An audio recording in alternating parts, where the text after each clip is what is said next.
Good afternoon. I am your host, Tom Huntington. I am the editor of Wildfowl Carving Magazine. We will be starting with our special live studio presentation with legendary carver Floyd Scholz in just a minute or two.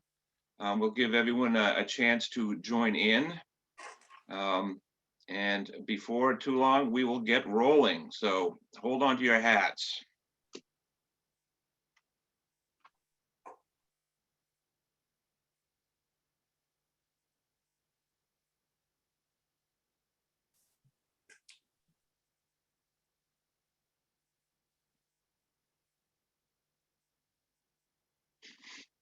As we're waiting for everyone to join, I would like to tell any of you who don't know about us that we are Wildfowl Carving Magazine. We are the only magazine for bird carvers. We have a free newsletter you can sign up for. Of course, we have the print magazine, and we do have a special subscription offer for new subscribees that we will tell you about. And you can also join our book club. And our latest book is just about hitting the mailboxes now. It's called Backyard Birds. It includes 5 songbird projects, including a brand new robin project by carver Tom Baldwin, which you certainly do not want to miss. So we'll tell you how to join the book club later. Also, if all attendees will get a follow-up email with details about the offers I'm about to offer today, so you don't have to worry about writing down all the codes and URLs and all that good stuff. We will get that to you. The new offer is for new subscribers, people who do not currently get the magazine. Instead of paying the regular price of $39.95, you only pay $19.95. You get 4 quarterly issues. You get tons of start to finish demonstrations. We cover every bird from ducks to dodos, except for dodos, which we've never done, but ducks, songbirds, owls, raptors, you name it, we've got it. So please subscribe to the magazine and take advantage of this tremendous offer. And we have another offer for you today. You can save 75% off some of our back editions of Competition. Now, Competition is our annual publication. We showcase the best carvings from the top wildfowl carving competitions in the United States, Canada, and even Great Britain. And so, Pam Wilson, if you're listening, that's a shout out to you.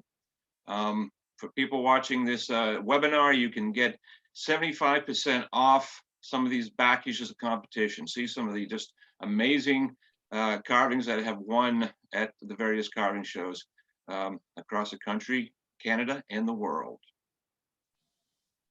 So I think it's about time we introduced our very special guest. We are very lucky today to have with us Floyd Scholz. I'm sure everyone who signed up probably knows Floyd. You probably know his amazing work. He is an amazing carver. He is literally a living legend. The Ward Museum named him one of its living legends. He is known perhaps most for his raptors, life-size eagles and hawks. He is also an acclaimed author. He has written Birds of Prey for Stackpole Books, Owls for Stackpole Books, Golden Eagle. He also has written Peregrine Falcon, in which he detailed start to finish an amazing project of a peregrine falcon capturing a green-winged teal in flight. He is a musician.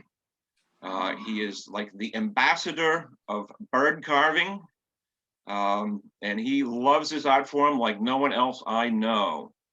And today he's going to be talking to us from his studio in Florida.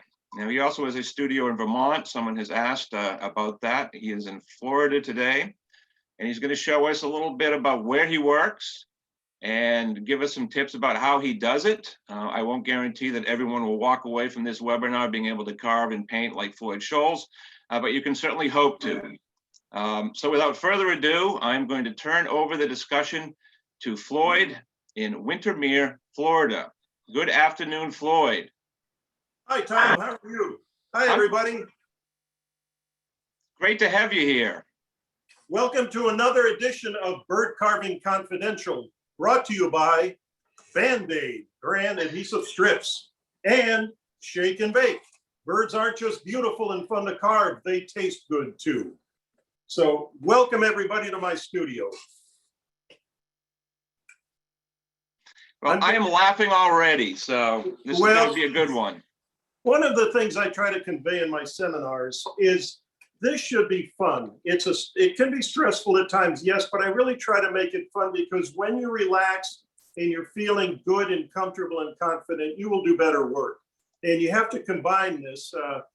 Carving, for me, has always provided a great source of joy and relaxation as a hobby initially. It was something I did to relax and to take my mind off of other pressing things. And when I went full-time to bird carving 31 years ago, I had to decide something that I did as a hobby and a pastime to relax. Would I be able to rely on this on a daily basis under the pressure of commission deadlines and putting food on the table and paying the electric bills? And would I not burn out? And here we are 31 years later, and I am more excited about my next project, which I'll happily share with you, and upcoming projects and the art form in general than I think I've ever been in my entire career of carving birds. 52 years now since my first little mallard duck. So it's been quite a journey, and I'm so excited to welcome everyone into my studio. We'll try to cover as much as we can in a short amount of time. But boy, Tom's right. What a wonderful introduction. I do love bird carving. And to all of you who tuned in, sincere thank you for joining me. I'll try to answer all your questions and do what I can to make it fun. So here's a question, Floyd. I'm sure you've been asked this probably by every interviewer who has ever talked to you about bird carving, but what got you started with carving, and what was the first bird that you did? And I guess, how did it turn out? I began carving at about 10 years old in the late 60s, and I was inspired by an uncle who was a machinist, but he got into bird carving sort of through hunting. We were all, my father, my uncles, and I, and cousins, were all avid hunters. And that passion for the outdoors and an observation of nature and a respect for all things natural, especially birds, led my art vision into bird carving. I've always loved birds since I was a little boy. I can't explain why. I mean, they're beautiful, they fly, they're elusive. I always had pet birds when I was a kid. And I always had an artistic ability. I could draw and paint. It just came very natural to me. Even in grade school, I always wondered why the kid next to me was drawing stick figures when he could have been shading musculature and arms and stuff. So it's something that comes very natural. And that, combined with a passion and a love for the art form, made it a no-brainer for me. It's a beautiful art form that encompasses sculpture, woodworking, painting, nature, ornithology. I mean, it's the whole package. Now, you're known, I think it's safe to say, for your raptors. Is that a safe assumption? I think you'd be pretty safe to say that, yes. Okay. And can you remember the first raptor you carved? And I'm also curious about how you take that plunge from when you start carving to saying, I'm going to do a full-sized, say, bald eagle or a full-sized golden eagle. I mean, that's going to take a lot of gumption, I guess you could say, to tackle something of that magnitude. Well, gumption and ambition, because I've always, of all the bird species, the ones that really captured my eye were always the hawks and eagles and falcons and owls. I guess it was the fact that they were powerful, predatory. They possessed sensory abilities far beyond what we have. I mean, a red-tailed hawk soaring at 1,000 feet can see a mouse running through the grass. They have eyesight up to 8 times more acute than we do. Owls, with their facial discs, which give them a very human-like look, forward-facing eyes, those facial discs are actually audio parabolic reflectors that reflect sound. Owls have offset ears, so their hearing ability is far in excess of what we can hear. So these things, to me, make them like super creatures. They're amazing birds, and they're beautiful. I mean, they're powerful, they're beautiful, and what's not to love? From kestrels up to golden eagles, they rule the skies, and for good reason. My first raptor carving was a kestrel. I was influenced by a Lansdowne book that I had that had a beautiful painting of a kestrel in it, and I'd always wanted to do one.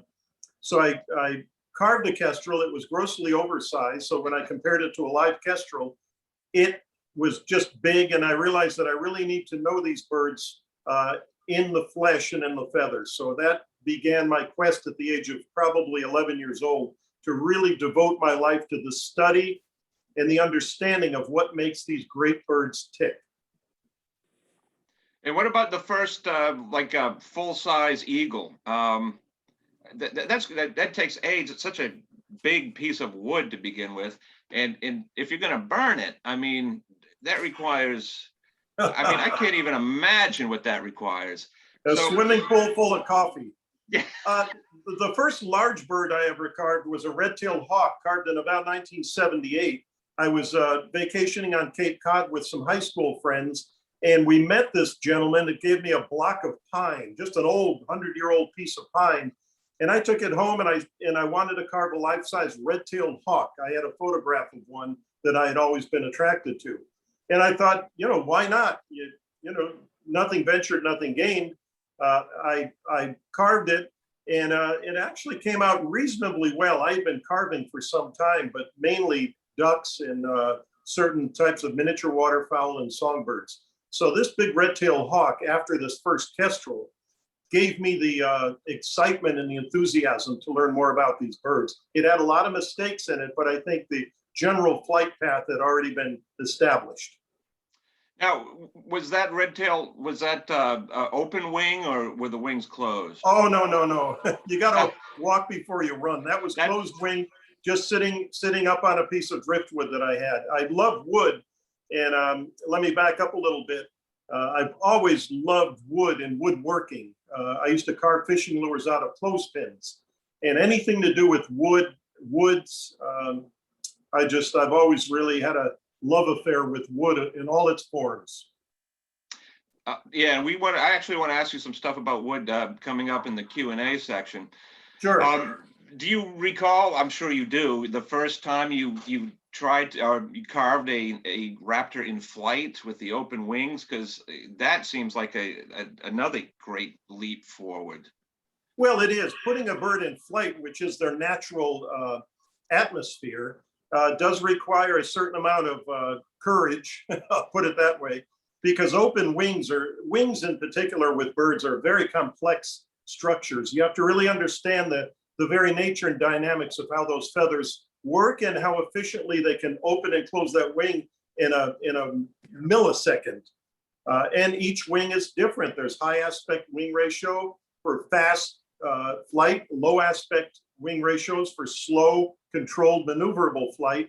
And all of these things just lead you into paths of discovery. So if you're going to take this bird carving thing with any modicum of seriousness, you really need to do your research, do your homework, and spend time, if possible, just watching birds. Put out bird feeders, put out anything that you can get that watch birds, watch videos. Nowadays on Google, there's YouTube, there's all types of incredibly informative that shows slow motion videos of owls in flight, eagles. So it's much easier nowadays for the interested and curious carver to learn more about these birds in flight.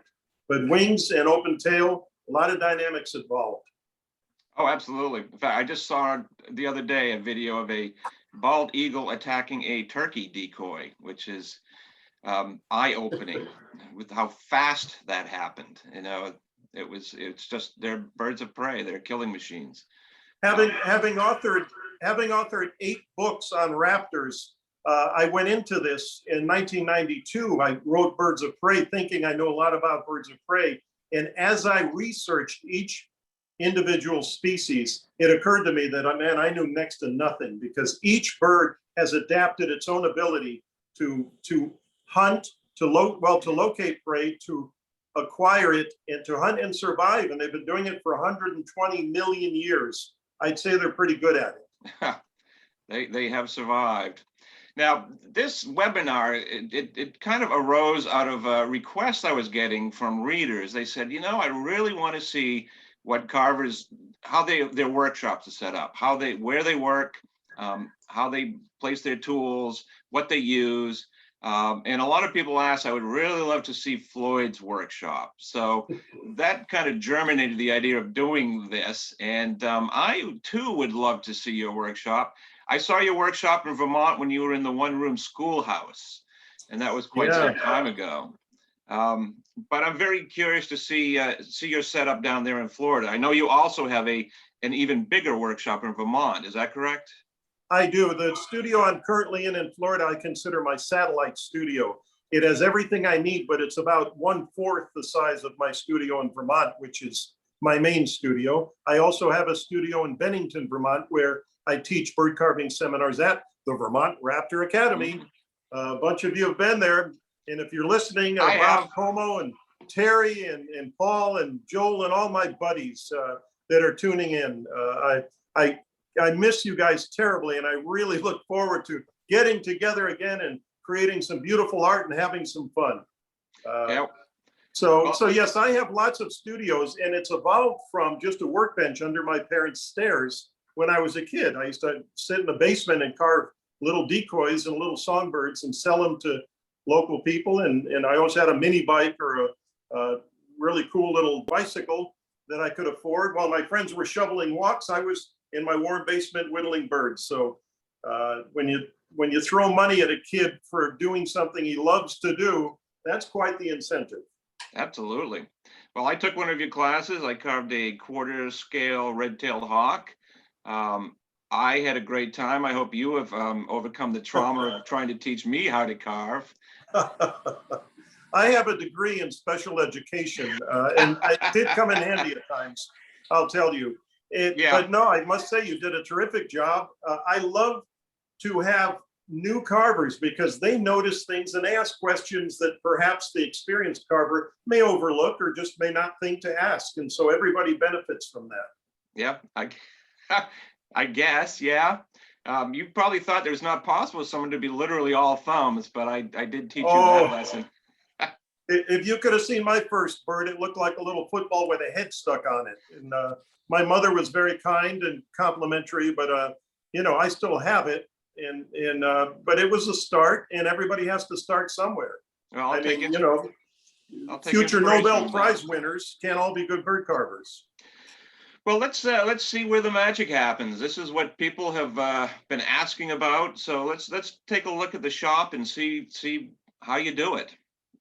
That's terrific. What I'm going to do, I'm currently, as a professional bird carver, I always have 4 or 5 projects going at any given time, because quite often for me and for a lot of carvers, we do hit walls. So I am currently working on something really cool, and I'm going to move the camera around so you can all see. This is my work area, and I am working right now a 120-year-old piece of butternut log. I'm carving a mama grouse with 6 little chicks all around there for a collector. It's a fun project. I've been having a lot of fun just designing this and making all the little chicks look busy. Now, I'm going to pan back a little bit so you can see my work area. When you're designing your workspace, you must make it as comfortable as possible for you. And I like to surround myself with things that are familiar and that make me feel good. Pictures of loved ones. It may look a bit untidy and chaotic, but I assure you, I know where every single little tool is and every cutter is. And of course, I love music, and my guitar sits up on a wall and just urges me to strum it several times a day. My banjos are here. In your studio, lighting is key too. I have invested a lot in my lighting in the ceiling where I paint, because certain factors you have to really take into consideration. Let me move this back here. Hey, how about that shirt? Is that the coolest or what? So back here, you can see that certain key factors when you're designing a studio is lighting, dust extraction, and a comfortable chair, because you're going to spend a lot of time, especially when you're burning, in that chair. And this is the chairman's chair. It's an old worn out office chair that I brought down from Vermont. And up in Vermont, I invested my first chunk of money that I earned in a very comfortable chair. But, you know, I've got all my tools. I've got projects just waiting to be carved. I'm working on my owl that I've been posting on Facebook over here, and it's all in parts right now. I hollowed out the body, you can see. And so I have lots going on right now. In spite of the pandemic, I'm happy to say that bird carving is alive and well, and there are lots of excited collectors who just love this stuff. So sweeping around here, I've got my computer work area, set up my printer, and then of course, the doors. I've got bird feeders outside. Very well lit, happy space. And then coming around is my painting area. I keep all my paints organized through here. So you just starting, I missed, And- you know, Library area through there. And of course, where I wash my hands in my bathroom, right in there. And of course, you got to have a air rifle up there. You never know what's going to try to come in the door. And tool chest filled with tools. And I'm going to just sweep right around and show you. From a square footage standpoint, my studio is not huge. It's probably, I'd say 40 feet long by maybe 32 feet wide. And I've got 9-foot ceilings. So it's a nice place to work, but it's not huge. And when you're in here working, sometimes I like the intimacy of a smaller space like this, but most of the work gets done right here in my work area here. Now, getting back to dust collection, bird carving, there really is no book on how to set up your own personal workspace. I'm going to put these away now. I was just kidding about Band-Aid did not sponsor this, but it's not a bad idea. So my work area, one of the things I was concerned with was comfortable lighting. And in carving, when I'm sitting here working, I'll set this down right now. I have a swing arm right here and a switch. So when I am sitting, because you asked, let's see, Mr. Guesswine tool is off to the side here. While I'm working, I've gotten in the habit of resting, and I'm hoping you can see this. I've got a suction right here that sucks. So when I have a piece of wood and I'm actually carving, I can rest it on my knee. And as I'm carving, all of that residual wood gets sucked right into that vacuum. And I've gotten so used to working in front of this type of a vacuum system that I find it a bit unnerving to not have it. So I'm using a slender head Guesswine tool right now, running at about 30,000 RPMs with a stump cutter. I'll bring it around here so you can see. I've got it all set up on a very nice pedestal right here. And then I've got this adjustable pedestal here on the height. So everything in my studio, in addition to this, is portable. I can roll these all around. The table that I've got my owl on over there, that's set up with rollers at the bottom, so I can roll it around. So everything is movable. Foldable tables where I paint. So coming right around, I don't want to make you dizzy, but coming back to where I work, the dust collection right in here. This arm, and again, I invented all this stuff because I wanted an efficient way to remove dust. Then when I turn it on, here is, there it is right there. It's just a vintage Electrolux inline central vac system that I've set up in there. Right there, the furnace. See, there's the furnace and all the filters. And that's what does it. So I can keep it clean about every couple of days. I have to clean the filters out of it. But it's just a system that I kind of thunk up myself. Being an old Connecticut Yankee as I am, I mean, if you can't find it or buy it, make it.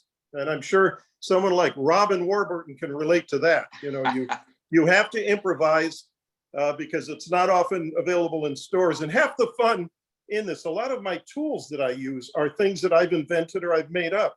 And it's just that adds to the challenge, but also adds to the reward. It's quite a feeling of satisfaction when you can create something out of nothing using tools that you've made yourself. So, it's a win-win for me.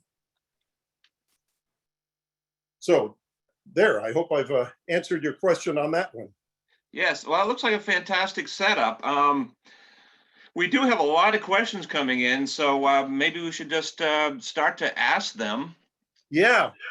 Okay. You told me initially that we had 45 minutes for this, and at first I thought, I'd better clean my studio. But then I thought, wait a minute, why clean the studio? I mean, people want to see where I work. So it's, I did pick up a few things, but for the most part, it's Hurricane Floyd comes through, and there it is, folks. It's not pretty, but by golly, it works. I've got all my drawers down here where all my paints are kept, my brushes, different toothpicks, things like that. Drawers everywhere, just a few books. I have over 900 volumes of bird books in my studio in Vermont. I love books, love them.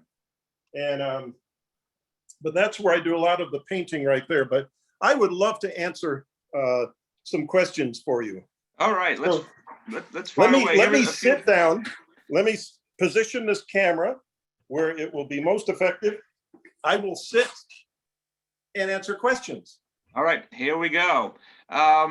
We received a few through emails. One asked, do you have any tips on how best to blend one color into another as you are painting a bird? In other words, how do you avoid creating a border between two colors? Well, that depends on what type of paint you're using. With oils, it's much easier than it is with acrylics.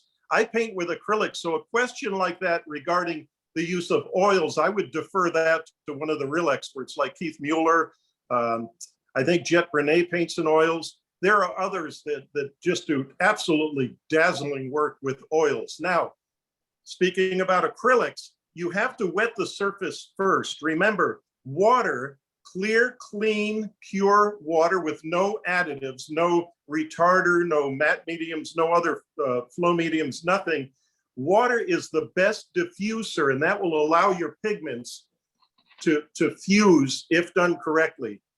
Anything I'm going to share with you are things that you're just going to have to practice, and I promise you'll muck it up at first and maybe make a few mistakes, but that's how we learn.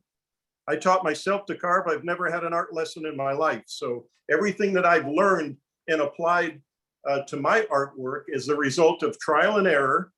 Usually for every time it goes right, it goes wrong 10 times. And I ask a lot of questions and still do. If I'm at a show, if I'm at, say, the World Show and I'm judging the novice class, and I see something in particular that I like about a piece, I'll look up the person who created it, and I'll ask them, how did you achieve that particular shade of brown, or how did you get that iridescent? There's no ego in this, and I have no problem with asking, and I also have no problem with sharing. It really bothers me when certain carvers go, well, you ask them, how did you get that effect on a certain feather group? And they'll say, well, kind of a trade, I'm really not, that bothers me, because I really believe that a rising tide lifts all boats. And in the world of bird carving, the people I've come across over the years, with a very few exceptions, have been more than generous with their time and expertise. Yeah, absolutely. It is a great community.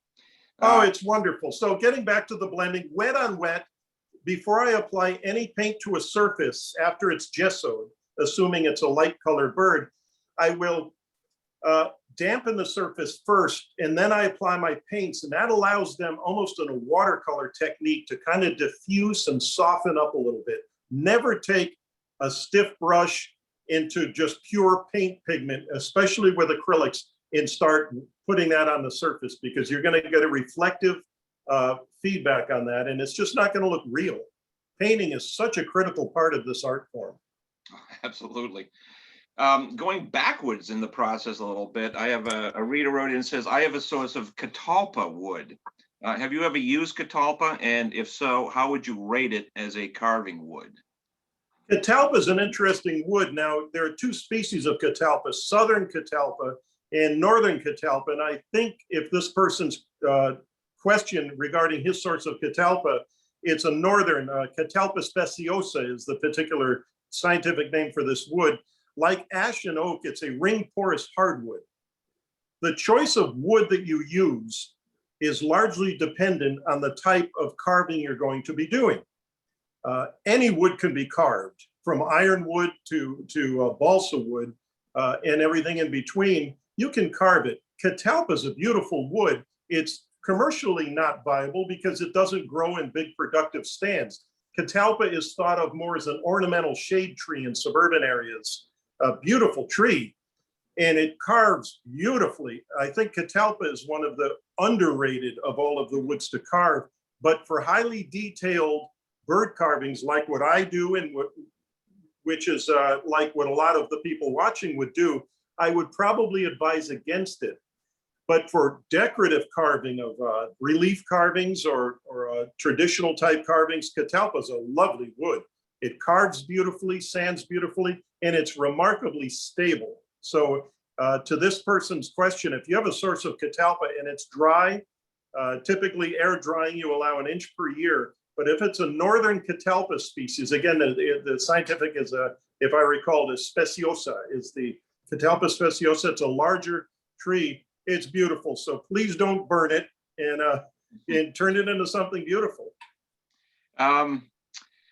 Here's another question we received from email. When you draw the primary and secondary feathers on a wing, and I assume that's an open wing, how do you match up the top side of the wing and the bottom so that the feathers line up?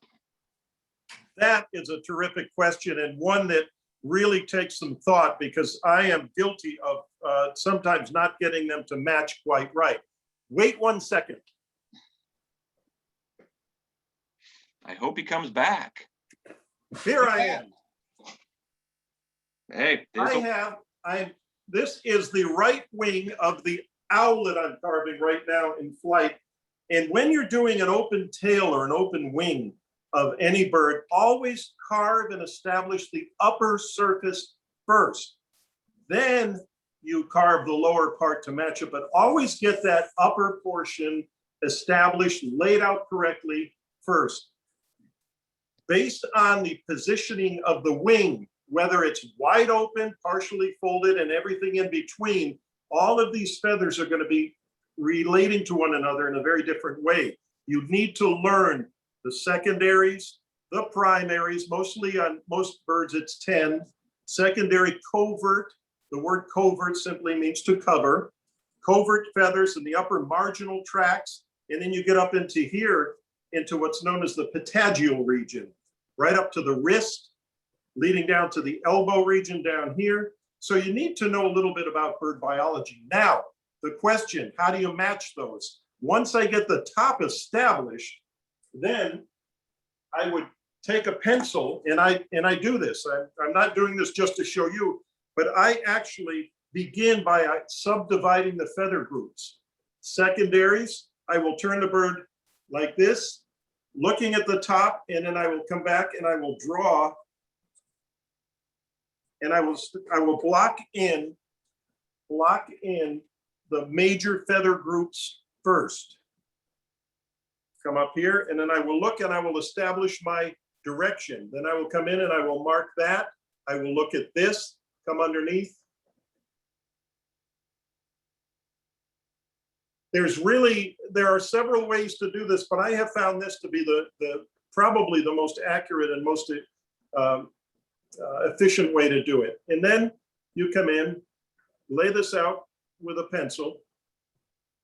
Do what the constipated mathematician did. He worked it out with a pencil. Look, sorry, it's, the coffee's kicked in, it's Wednesday. And anyway, so I just lightly pencil that into the bottom, and then I will come back and I will draw them in. And again, I've done a lot of these, but that's the best way visually to cross-reference and make sure that they match at the ends. The first bird I did with open wing was a mallard drake with his wings up. It was a Christmas gift to my parents. My mother still has it. It's got some teeth marks on it, I think, from one of the cats. But I had the wings backward, the feathers backwards. I had the #1 primary. This, I had the overlapping sequence completely wrong on it. To someone who's unschooled about this, they'd say, "Oh, it looks great," but if that bird were to fly, he wouldn't get off the ground. In all birds, basic wing structure, whether it's a bluebird or a mighty golden eagle, the basic wing structure is fairly the same. There are exceptions when you get into the hummingbirds and some of the swifts and birds with very specialized type wings. But for the most part, once you would get a basic understanding of how all this goes together, the alula feathers that are the ailerons, the stability, when you get a basic understanding of this, it really helps to unravel the mystery of it. And there are a lot of good books out there. Go to bookstores or maybe Amazon.com, go to books and just look up for bird anatomy. There's some beautiful books now that show you in detail how this all works. And that goes back to the research end of this, something that I really enjoy. It's the kind of like detective work, trying to figure it all out. Long answer to a short question. I hope that helps. No, that's fascinating. Jumping to another part of the process, a reader wonders if you have any tips regarding achieving consistent, tight barber burning lines when you're doing the wood burning. Yes, a couple of things I found very helpful. First of all, is surface preparation. Really get that surface that you're going to burn as smooth as possible. Maybe begin the sanding process with a 220, work your way up to 400, and then ultimately 600. I will do the final sand out on all my birds with 600 paper, very fine. And then I use, after that, I want to do what I call a burnishing technique. One of the advantages of and I'm not going to plug companies, but I do love this company, Guess Wine Tools, their little handpiece is a 55,000 RPM. That's fast. And a burnishing ball is nothing but just a polished metal ball that I just happen to have one here. It's just a 1/4-inch ruby ball that I've just taken all of the abrasive off. And at high speed at 55,000, I can burnish in and polish the wood surface and put in a few very subtle little ripples. Now, the burning, a good quality wood burner, razor tip are terrific tools. Cold wood is a particular favorite of mine because I've used them forever and I'm just comfortable with how they feel and how they work. There are a lot of good ones out there. But again, proper wood burning for texture is a rhythm as much as it is a technique. You have to just relax, get yourself into a rhythm and practice, practice, practice, practice, practice, practice. On a life-size golden eagle I carved probably 15 years ago, it had open wings, and I estimated I had 65 miles of burn line in that bird to get it all burned. And my wrist would swell, and I'd have to ice those, and I took a lot of Motrin, and even developed a case of carpal tunnel syndrome, which I was already a terrible banjo player, but this made me even worse in terms of trying to do those fast forward rolls on the banjo. The carpal tunnel syndrome kind of messed me up. But burning is an art form unto itself. Pyrography, and it just takes practice. Sharpen your tools, keep them sharp and polished like a fine knife blade, and just practice. I do my best burning, believe it or not, in the evening with some nice soft music, classical or even Enya type space music, and a glass of wine just to relax. If I have a lot of burning on a big eagle, I'll get books on tape. Bill Bryson is a favorite of mine, author-wise, and I love to listen to books on tape about adventure. And then the hours go by, and before you know it, you're not even thinking about burning. It just becomes, as I said, a rhythm. Well, we've had a couple of people ask about when you're joining heads and wings or tails. How do you do that without the joint showing? Well, again, my formal training is in cabinetry. So I've worked with wood, and I've done fine woodworking my whole life, and I rely a lot on wood joints. But nowadays, some of the adhesives that are available commercially, AB epoxy putties and the DevCon 5-minute epoxies, I'll mix them with sawdust, Tupelo dust. Tupelo is the wood that I carve. And that creates a little bit thicker, almost oatmeal-like filler to it. But attaching wings and attaching tails, again, it takes a lot of practice, but you just have to get those joints nice and tight. Sit tight. I'll show you how I did the tail on my owl. I've got it sitting right over here.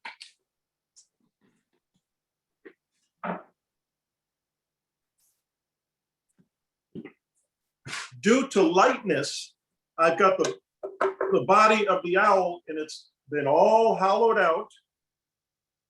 The tail, in order to access the rear, the undertail covert and the upper tail covert regions, I decided to carve the tail separately. So this tail was carved from a separate piece of tupelo wood, very thin, down to about 0.008 of an inch in thickness. Now, when I burn the tail, I want to give the impression of it being buffeted by wind. Drive 40 miles an hour in your car, roll down the window and just put your hand out in a plane like this and feel what the wind does when you tilt it downward, upward. Just feel it 40 miles an hour, which is the average flight speed of a large bird like this. It's just above stall speed. And you will feel the amazing pressure that is against your hand. That same pressure differential also has a direct impact on what the feathers are doing. The outer tail feathers on a large bird have stiffer shafts, much stiffer and more resilient shafts, but they will flex with the air pressure. And especially if a bird's taking a turn, you're going to want to show that. So the end of this, I've carved it sort of sloping upward, but I'm going to use the wood burner as I'm burning and apply pressure to this and bend it even more, which is why I wanted this nice and thin. And then I very carefully slotted out the back. And these things take time. I don't have any magic formula or magic tools. It's a little trial and error. Sometimes I have to use a little bit of filler. You can see on the top, you can see I've used a little bit of quick wood up here as a filler. It's perfectly all right. Don't use too much. I mean, you want the bird to be wood, not a resin casting. And that made accessing the hollowing out of the rear end of this so much easier too. But joints like this, there's many ways to create an invisible joint. And remember, feather overlap can hide a joint as well. You can carve a little insert feather and glue that on top and blend it in. It really is a case-by-case basis of how you're going to handle that particular area. I know my friend Terry Netter up in Virginia is working on a beautiful big eagle with the wings out, and she's going to have a lot of area to fill. And depending on whether it's a burned surface or it's a stone surface, that will determine what type of filler we're going to use on that. But it's really taken as a case-by-case basis. Terrific. Period. That kind of leads into the next question, because you showed the hollow body of the owl. A reader asked, why do you hollow the bodies? Is it just for weight reduction? Yes, primarily weight reduction and stability. I want to remove any types of internal stresses, but when I'm putting a bird in flight, I don't want it to look like a mounted trophy, or when you're a kid, you're building these plastic models of a B-17 and you've got it on the base that's glued underneath. You want to give the impression of a static sculpture. You want to give the illusion of it in momentum or having motion. So what I try to do is I try to make the point of attachment as inconspicuous as possible. In this case, I have a piece of 308 stainless steel rod, 1/8 of an inch thick, very strong, very resilient, that will exit the body through the wing.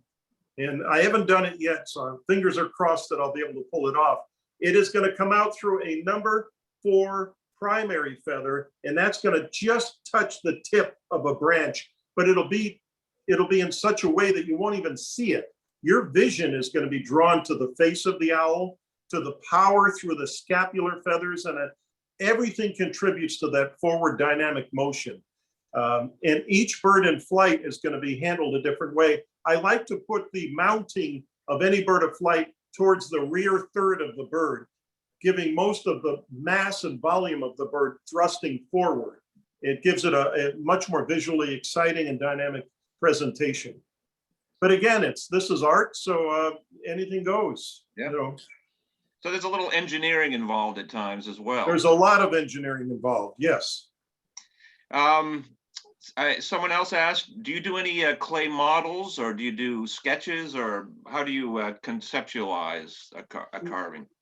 Well, I've carved over 800 birds in my career, and in the early days, I did work a lot with different types of plasticine clays and creating what I'm working on. Now, when I do a complex bird like this owl in flight, and here's a good example, we'll walk back over. I went to Michael's Art Supply and I just got some foam, just regular foam, and I created a mock-up, three-dimensional mock-up of what I wanted to do with this bird. And you can see all the glue joints. I did a lot of cutting and fitting and threw out a couple wings before I was able to get it just to where I wanted it.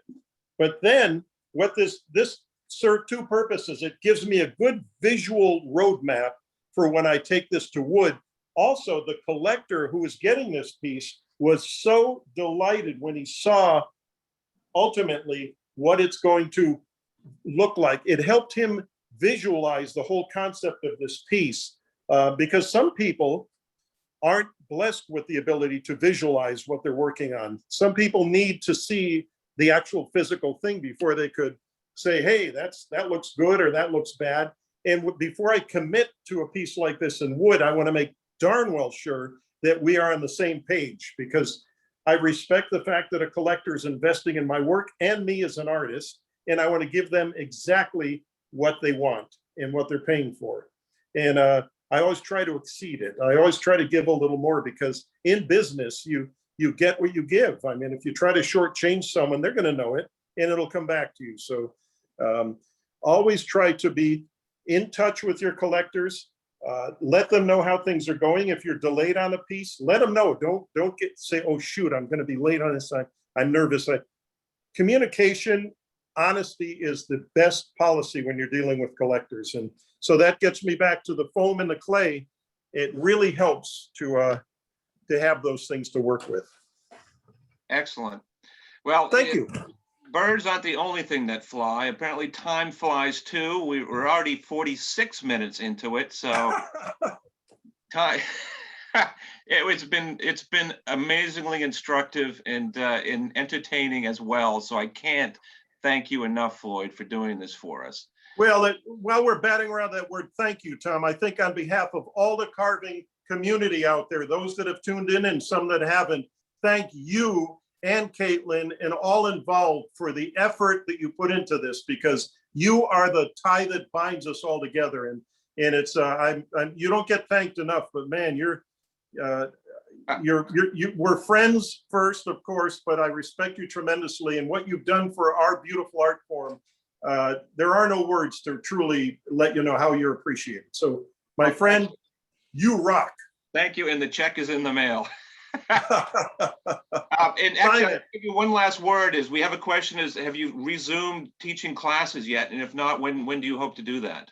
Well, I'm double vaccinated in Vermont. I'm in Florida right now. Vermont is beginning to loosen up its restrictions and its travel. A big problem is the border with Canada, because there are a lot of wonderful carvers up in Canada, and I miss them terribly. But the border's still closed, and 30 to 40% of my students come down from Canada. It wouldn't be fair to them to run seminars, because they'd get mad and probably, drown me in maple syrup or something. I don't know. I would hate but it's looking good. I'm headed to Vermont next month, and I'm going to, it's looking very, very good. Like the September saw-whet owl class, we're doing a saw-whet owl with the wings up on prey. And in October, the Great October event is another saw-whet owl in full flight, similar to the owl I'm working on right now. And then in November is a magpie. So I'm cautiously optimistic that we're going to resume seminars September, October, and November in my beloved Vermont. Well, that will be tremendous. Once again, Floyd, thank you so much. I wish we could have gotten to all the questions, but we just had so many, and there's just only so many hours in the day. So let's do it again. Hey, Caitlin, if you're listening, I love to do this. I love the art form, and I love spreading the gospel of bird carving. So for everyone who tuned in, man, I wish I could just thank you personally, but I care very deeply for you and for this beautiful art form. So let's just keep carving and keep doing good work and washing your hands. Thank you. And before we go away, I do just want to share my screen again and tell you about some other deals we have for the people who are watching. Today only, you can save 60% off Floyd's book, Peregrine Falcon. That's only $11.98. What a bargain. And you can also pick up Talons in the Sky, which is our reference book on raptors, which Floyd wrote. He wrote the foreword to that for only $15.98. And that is a beautiful book with lots of beautiful photos. And I'd also like to remind you about our book club. So joining the book club is free. You get the best price possible for our books that we put out throughout the year. Our next one is Backyard Birds. If you join the book club, you will get that for $21.95, which is off the list price of $27.95. So we encourage you to do that. And finally, I'd like to once again remind new subscribers that you can subscribe to the magazine, Wildfowl Carving, the only magazine for bird carvers, for a mere $19.95 instead of $39.95. So we hope you take advantage of these offers. You will receive an email if you signed up for this webinar with details, so you don't need to write this stuff down. And that does it for today. Once again, our hearty thanks to Floyd Scholz for such an instructive 50 minutes. And we certainly do hope to do this again before too long. So thanks for joining. And I guess we'll see you next time.